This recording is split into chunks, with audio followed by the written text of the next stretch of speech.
Is on board. Joining me now is Maggie Gallagher. She's the co-founder of the National Organization for Marriage, one of the leading groups in the nation working to ensure marriage remains exclusively between a man and a woman in those remaining states that don't yet recognize gay marriage. Maggie, welcome. Thank you. Where in the Constitution does it specifically say that the right to marry is, well, is even there, much less unique to a man and a woman?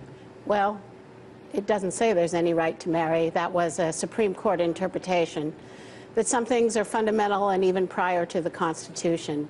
And the Supreme Court has always interpreted that not to say if you have a close personal intimate relationship, you have a right to call that a marriage, but that the union of male and female is so fundamental to society that that constitutes a fundamental right. So there is no... As in biblical, historical, you mean?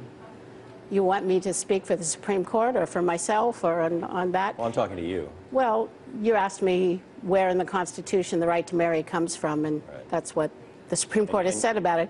It's really rooted in the idea that it's foundational to civilization and that it's necessary, right? Which is why I think the majority of courts have found that there is no constitutional right to gay marriage, either under the federal or the state constitution.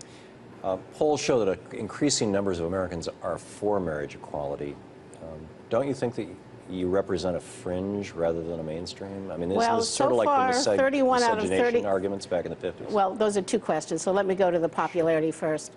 31 out of 31 times the American people have had a chance to vote in the last decade, including in as recently as 2009 in Maine. They voted to say, no, we don't believe that gay marriage is a right. We think marriage is the union of husband and wife for a reason. These are the only unions that make new life and connect children in love to their mother and father. So you think sterile people should not be able to get married? Well, I think that the union of a man and a woman, whether or not a child results, every one of those unions protects children by preventing children from being born in unmarried households. And I was an unwed mother for 10 years, so I know a lot about the special challenges children face under those circumstances. Do you think that, in the Bible it says that if a man rapes a woman and she becomes pregnant, she must marry him? Is there a point where I get to finish the question you asked before you launch a new question? Well, if you don't filibuster me, yeah. Well, I'm not trying to filibuster you. I'm trying to answer you. So, but you're asking complex questions. Then you asked about the miscegenation analogy, and I just think that's fundamentally comparing apples and oranges. Bringing together male and female is not like trying to exclude. The apples that you were just laying out a moment ago were that, 31, I think you said, times people have voted to say marriage is between a man and a woman. Because you asked me if the American people are for it or not, and I said, well, when they go to the ballot box, they say they're not. And you would agree then that at a time the American people were in favor of miscegenation laws and slavery.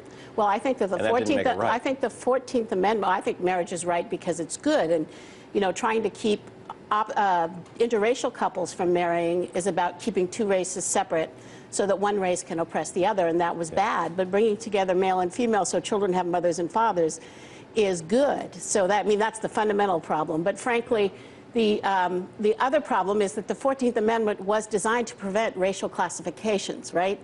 So the Supreme Court striking down... It didn't work so well in Plessy versus Ferguson. But the Supreme Court struck down interracial marriage bans because they say the 14th Amendment is designed to prevent racial classifications. It clearly protects race.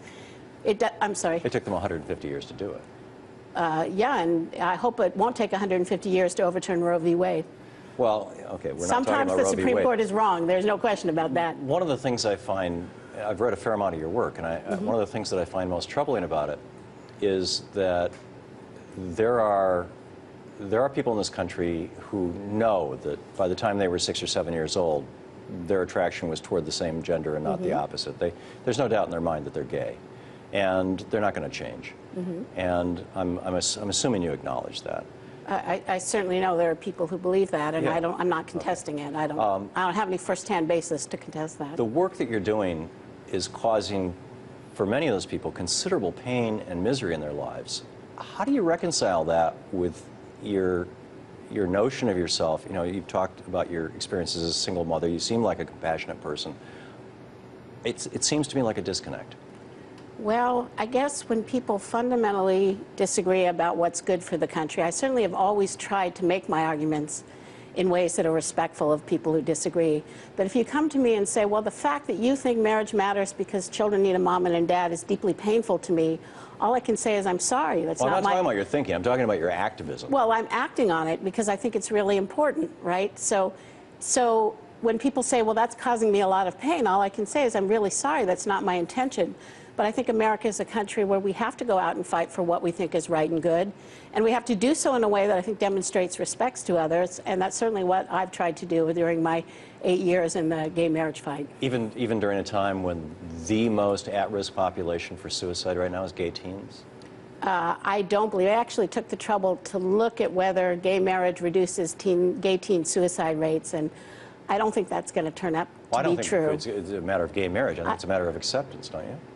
Well, but I'm fighting about marriage. I'm not fighting to make gay teens not feel accepted.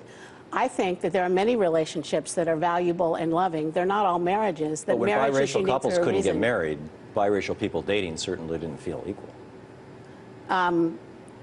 Okay, do you feel like the millions of Americans who go out there and vote and organize and fight for the idea that marriage means a husband and wife are responsible for gay teen suicide or not? Because you're now shifting. You do. See, I think that that's not true. Yeah. And I think it's unfortunate. Not all, but I think some small percentage of them, yeah. Yeah, I really don't think that gay marriage is going to have a big impact on gay teen suicide. And I also think that there's a tendency when we're talking about a real social problem like teen suicide for the adults to just drag in whatever else they're fighting for anyway. And I really don't think, if that's our principal concern, that the answer should be we should stigmatize people who think marriage is the union of husband and wife. The Constitution, you mentioned the Supreme Court and the Constitution, and the opponents of gay marriage constantly throw out it's against religion as a reason. A lot of people do. It's not usually the way I talk about it, but okay, well, in that case, I do have a religion. I'm Roman Catholic. I can if you want.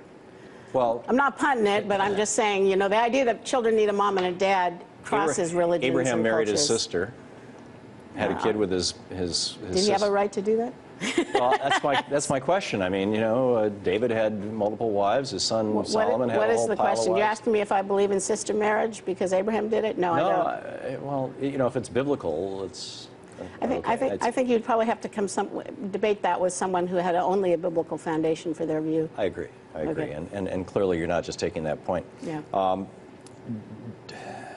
Don't you think that, well, actually, I think we're pretty much out of time here. Maggie, I very much appreciate your coming by and having a rational conversation about this. I appreciate your inviting me, really. Thank you. Thank you so much. Nice to meet you.